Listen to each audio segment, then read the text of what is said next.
Oi, pessoal! Hoje a gente vai mergulhar a fundo numa das obras mais importantes da nossa literatura, Iracema, de José de Alencar. Esse romance de 1865 pode parecer só uma história de amor à primeira vista, mas na verdade é muito mais do que isso. É um verdadeiro mito de fundação, uma tentativa de explicar a alma do Brasil. Então, bora lá entender essa história. Para a gente entender direitinho a complexidade dessa obra, nosso papo vai ter 5 partes.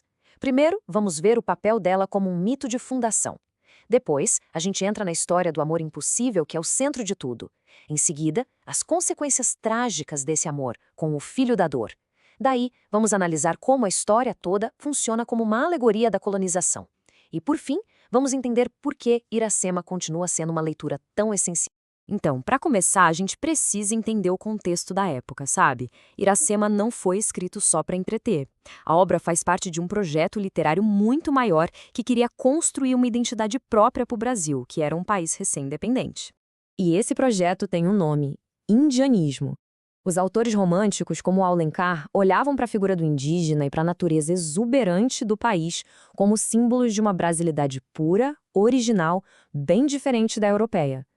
Era um jeito de dizer, olha, nós temos nossos próprios heróis e nossa própria beleza. E bem no centro dessa busca por uma identidade, o que a gente encontra? Uma história de amor trágica. A história do encontro de dois mundos que não poderiam ser mais diferentes. Olha só que interessante a construção dessas personagens. Eles são o oposto um do outro, e isso é de propósito.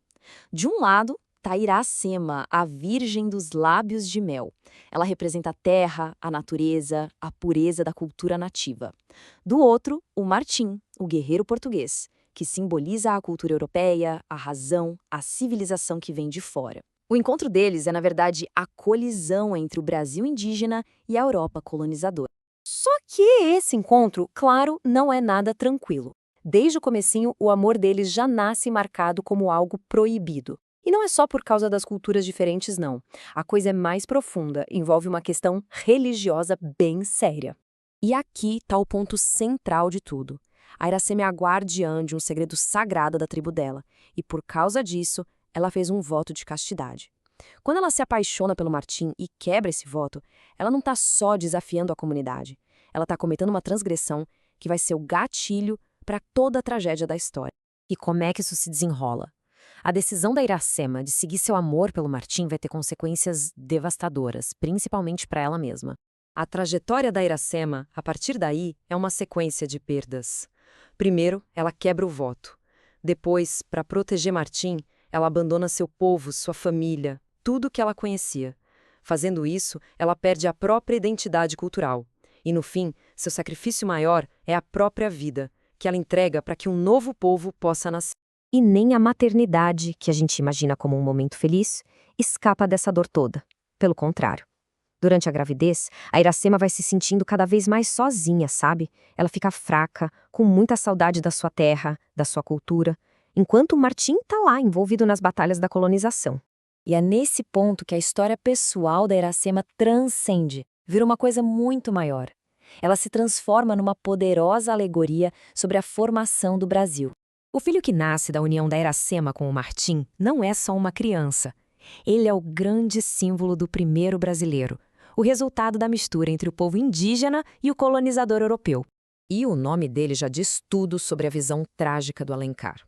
O menino se chama Moacir, que em tupi significa filho da dor.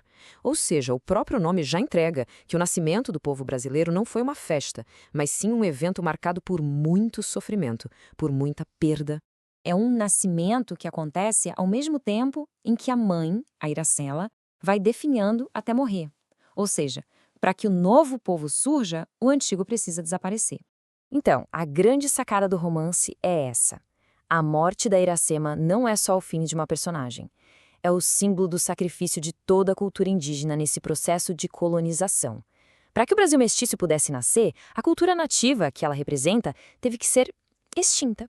E é justamente por toda essa complexidade que Iracema continua sendo uma obra tão fundamental, tão estudada até hoje. Especialmente para a gente entender como o Brasil se pensava lá no século XIX.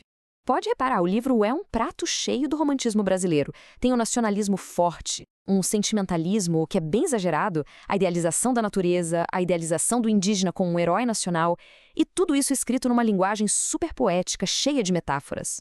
Então, o que fica de mais importante disso tudo é que ao ler Iracema, não dá para ficar só na superfície da história de amor, sabe? É essencial enxergar essa camada mais profunda, a alegoria que o Alencar construiu sobre a origem do nosso povo. No fim, o que a obra deixa pra gente é uma visão bem ambígua. Por um lado, ela celebra essa mistura que formou o Brasil.